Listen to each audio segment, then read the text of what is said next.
Jenny, I'm going to toss things over to you this time. One of your picks that I thought was very interesting, Sabra. Can you kind of explain that one for us? Sure. So Sabra is a healthcare real estate investment trust, and they own skilled nursing homes and transitional facilities. So I thought this was a kind of cool pick because they've got a lot of wind at their back. First of all, it's got a really high yield, about 7% yield. And second of all, as we return to normal, as people go to nursing homes as they did normally, as they go to rehab facilities as they did normally, that's just positive for Sabra's business. They're collecting 99.8% of their expected rents. They have about, I think it's about 5% earnings growth, and it trades at a steep discount to the market multiple. So this, to me, you know, it's not, I was joking around with Brian on Monday with the whole go big thing, right? This isn't a home run, but this is, my go big was on the big dividends. And I think we're in for a tricky third quarter. I don't think it's going to be huge stock market returns. So to me, I'm like, where do you think you can get the best return over the next 3 months and maybe even into next year? I think it's something like this, where you know that fat, juicy dividend's coming to you, and you get to hide a little bit because the valuation doesn't put you teetering on the precipice of a cliff. All right, Richard, is that you clearing your throat? I can't see you guys all the time, but Richard, I'm going to toss it over to you. We see shares down about 14%. Even with that fat, juicy dividend, do you agree or disagree with that take? Well, look, our focus now is on the fact that, this is going to be the first millennial generation that's going to be truly adopting technology. And we're looking for companies that have growth elements and high free cash flow. So I think in terms of nursing homes and transitional care facilities, you have an aging of the population that's naturally occurring. So companies like that are only going to benefit going forward. Richard, while we have you right here, let's talk about some of your picks, which was, and nobody knows how to say it, FAMG, basically FANG with Microsoft replacing Netflix. Which one of those do you feel the best about? Well, the name that we added most recently has been Cisco. And the rationale is just a re-rating as a result of the company moving from more of a hardware sales to a subscription services business. So in 2018, the subscription services were roughly 32% of revenues, and it's moving up to 50% of revenues in 2025. So when you look at the multiple that is applied to a hardware sales company of 10 times versus a software subscription company at 22 times, there's a re-rating that occurs there. In addition, you have a 2.5% dividend yield. The company has about an 8.5% operating cash flow, actually a 6.5% operating cash flow, which is exceptionally high in today's marketplace.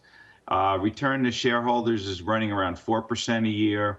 So I like the re-rating of the company that'll occur, plus the strong free cash flow, plus the return of that to shareholders in this ultimate zero interest rate environment. So Richard, strong argument there. Katie, I'm going to toss it over to you. One thing that you have to think about when it comes to Cisco is that CEO Chuck Robbins, he's already flagged that they're having supply chain issues and that they're going to have to raise prices. Do you agree with Richard's take? The stock is already corrected, right? Oh, I'm sorry. Was that for Kate? No, it was for Katie. I'm sorry. Okay, there you go. No, Katie, was it for me or? Katie Stockton, just to clarify. Oh, forgive me. Okay. So yeah, the Cisco has already seen a corrective phase within its long-term uptrend.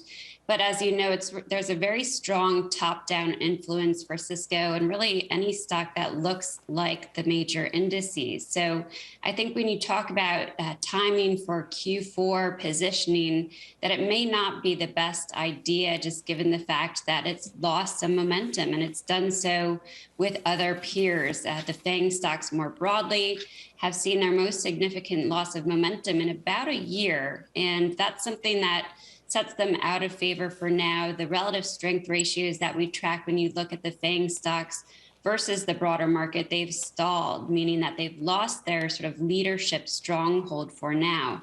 So we also just go back to those more defensive plays like Jenny, that Sabra Healthcare looks even more interesting to me than Cisco right now. And it's a little counterintuitive because I'm a technical analyst.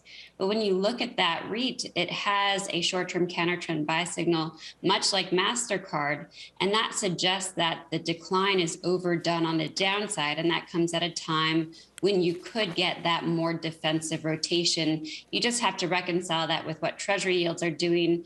My thought on Treasury yields is that we've seen a short-term breakout there, but the pace of that up move should slow down. And as it slows down, you'll see that recent underperformance by the likes of the utilities and what have you start to kind of dissipate.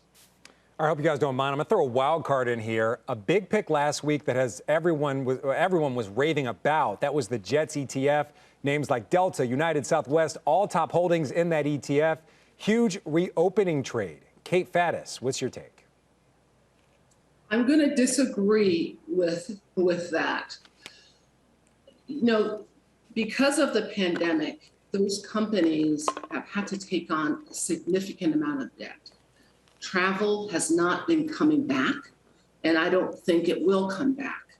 So for those reasons, I think a lot of these, you have to decide, are you going to talk about a trade or are you going to talk about a buy and hold? So I'm more of a buy and hold investor. I'm not really a trader. Short-term price movements are random. You cannot predict what's going to happen in the short term. This is a finance theory 101. So they may be fine for a trade, but as a long-term buy and hold, absolutely not. Jenny Harrington, agree or disagree? Actually, I totally agree. And one of the other things that I think is lost in that discussion is lost in how we need to talk about these so quickly is the amount of debt that the airlines took on over the last year. So one of the fun things I think being on with Katie also is that Katie and I seem to come to similar conclusions, but we look at things very differently. She's looking at it from a technical perspective. I'm looking at it from a fundamental perspective. So I'm curious about Katie's perspective on this one. But when I look at the airlines, I see things like Delta, who went from $9 billion of debt last year to $27 billion of debt. And so Kate, I think, is nailing it. Like, yeah, you might get a quick trade out of it, but I think that in the long term, the fundamental picture has significantly deteriorated here. So you always need to match up that story, right? And I have a younger millennial brother who is always trying to get me to buy the airlines because he thinks they're so great and he loves flying Delta. It's a great story, but then once you look at the fundamentals and all of the work behind it and all the numbers behind it, it's a lot less compelling. So you might get a blip trade, but longer term, these guys have a lot of digging out to do.